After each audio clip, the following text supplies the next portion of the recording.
Welcome to the Position Management Guide for People Admin at UCO. My name is Lindsay Martin, and I will be taking you through the process of submitting a modification in the system. For a more broad training to People Admin, including how to log into the system and find your way around, make sure to check out the Intro to People Admin Beginner's Guide. Modifications to positions could include title changes, salary adjustments, promotions, position description changes, resignations or retirements, supervisor changes, classification changes, etc. Modifications can be done for positions that have employees seated in them, as well as for positions that are currently vacant. Job postings are created from position descriptions, so it's important to make sure that any changes needing to be made to positions before posting are first processed as modifications. So here we are on our homepage in People Admin, and the first thing that you'll want to do is make sure that Position Management is selected from this area right here at the top right. Position Management is what we'll use to modify positions. If Applicant Tracking is selected, the banner across the top will be blue, so you'll want to make sure if you're modifying a position, the banner is orange. Applicant Tracking is what you'll want if you're creating a posting, but since we're doing modifications right now, we are in as Position Management. The next thing you'll want to do is make sure that your current group is set as Originator. You can see that you've got some different options here. For you, you'll probably have Originator, Employee, Search Committee Member, but you'll want to make sure that Originator is selected because you'll have more access as Originator than you would as any of the other options. If you don't have Originator access, if that's not an option for you, send an email to jobs@uco.edu and we will get you that access. So you can see from your homepage, you've got some different tabs across the top, which I'll explain a couple of these in more detail in a minute. You've also got some shortcuts over here on the right. So you're able to take action from right here on your homepage, which is really nice. You've also got your inbox as well as your watch list over here. If anything is in your area of the queue in People Admin, it's going to show up right here in your inbox. And the watch list is where you can keep an eye on positions that you have moved forward in the queue. So if you want to kind of keep track of modifications, you can also do this with postings. If you want to keep track of these and see where they are in the queue, you can check them on your watch list. So from this homepage, we are going to go ahead and start a position modification. You can see over here under the shortcuts that you have the option to modify different types of positions right here. For the sake of this training, we are going to modify a staff position. So we're going to click where it says Modify Staff Positions.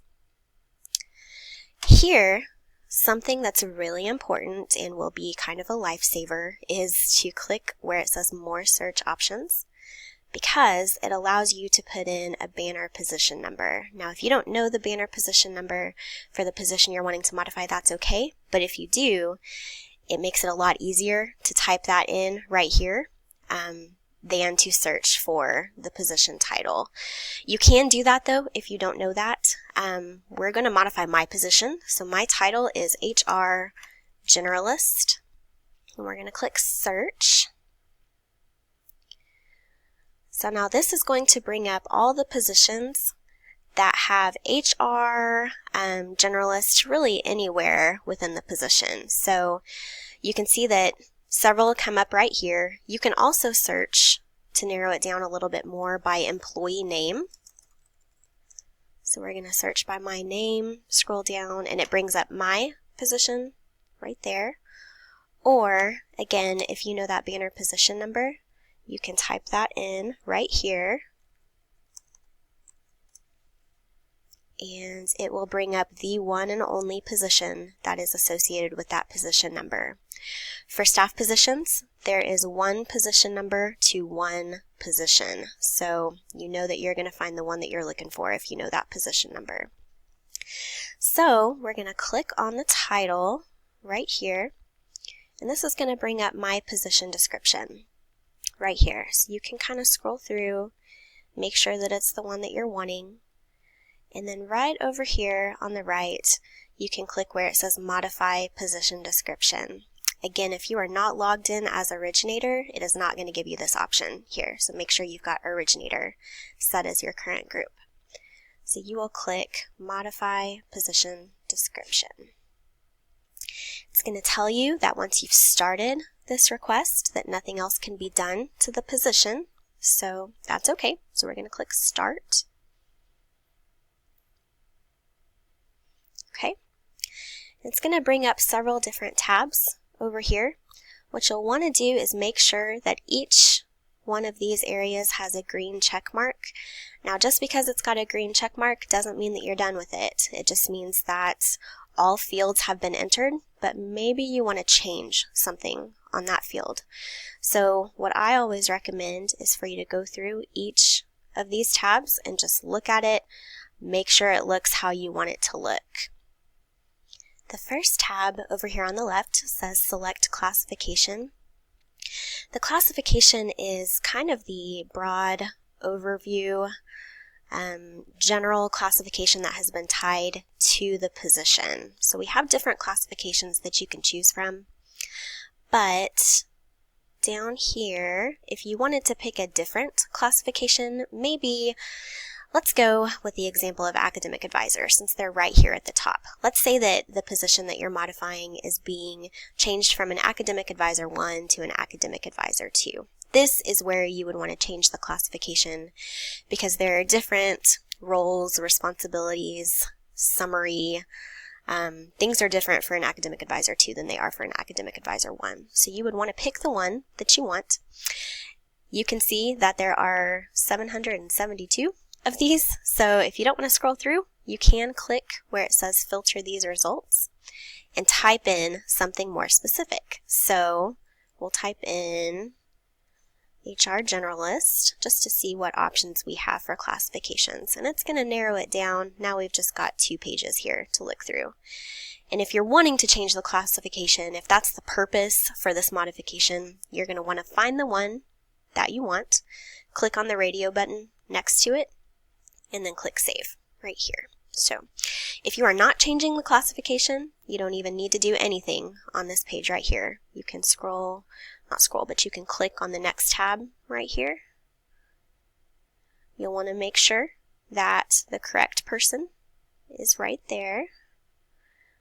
Position details, this is where you're going to make most of your changes on this area right here. So we'll make sure that the employee information is correct right here. This is where you can tell us in Human Resources, this is where you tell us what you're wanting to change about the position. So let's say that let's just say that we're doing a supervisor change for me. So you can see that supervisor change is not an option right here, but we do have this other box. And it tells us that we want to describe this in the justification. Now you may have noticed that something was selected on here and I unselected it a minute ago. When you do a modification to a position, the system's actually going to remember what was done the last time the position was modified.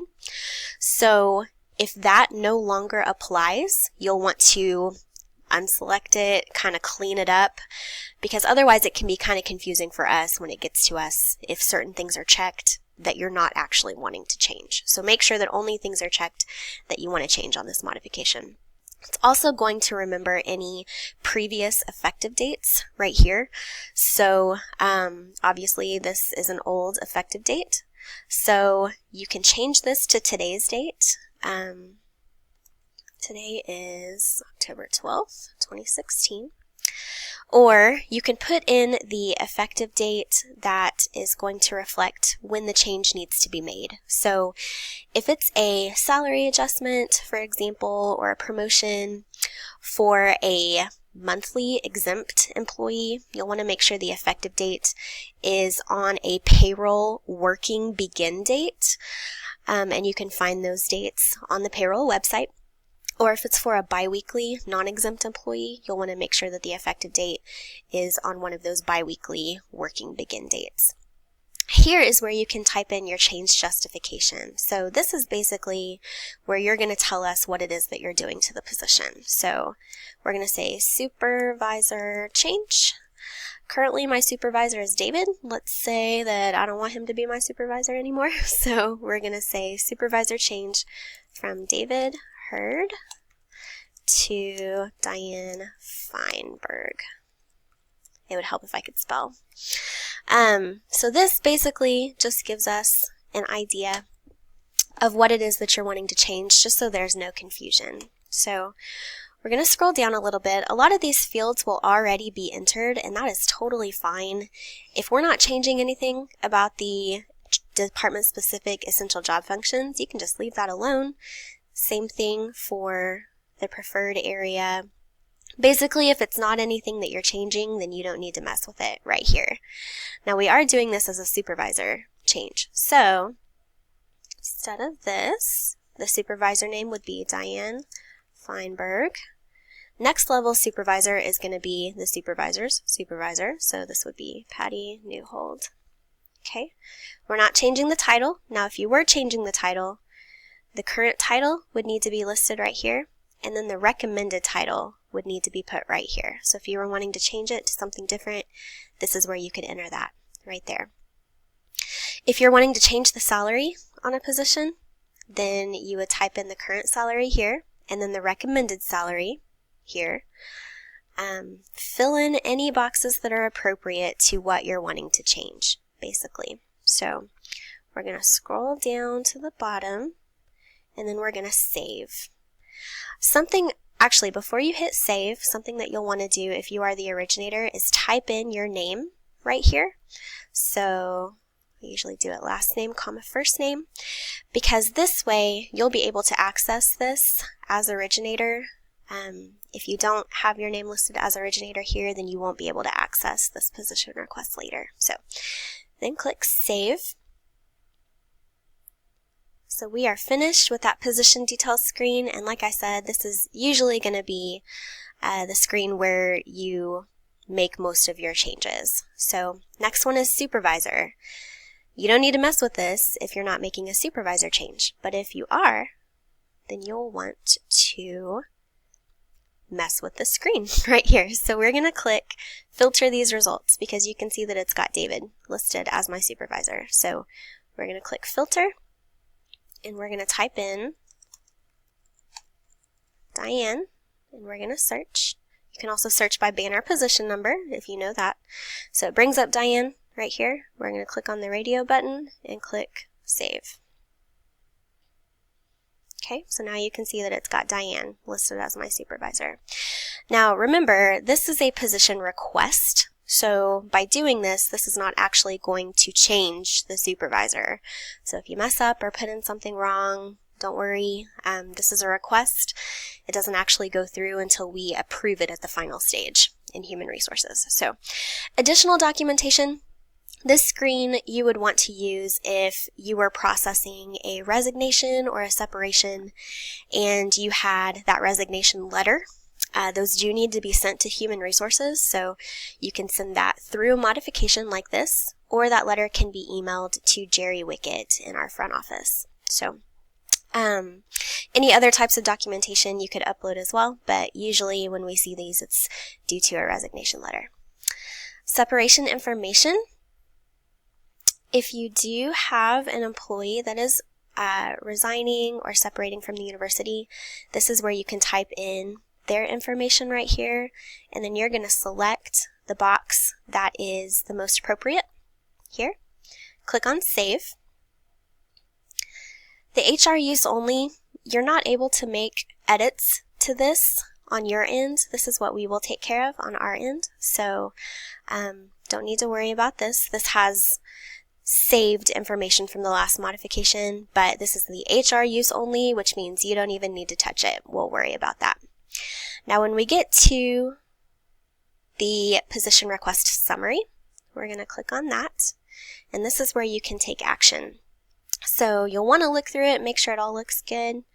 Then you're going to hover over Take Action, and you'll want to move it to Comp Initial Review, which gets it going in the queue. You can also keep working on it if you want to come back to it later or cancel it. So you'll send it to Comp, put in your comments, supervisor change, You can type kind of as much as you want here. If you have this box selected, it's going to add it to that watch list. If not, then it won't. And you're going to click Submit, where it will go to comp and start making its way through the queue.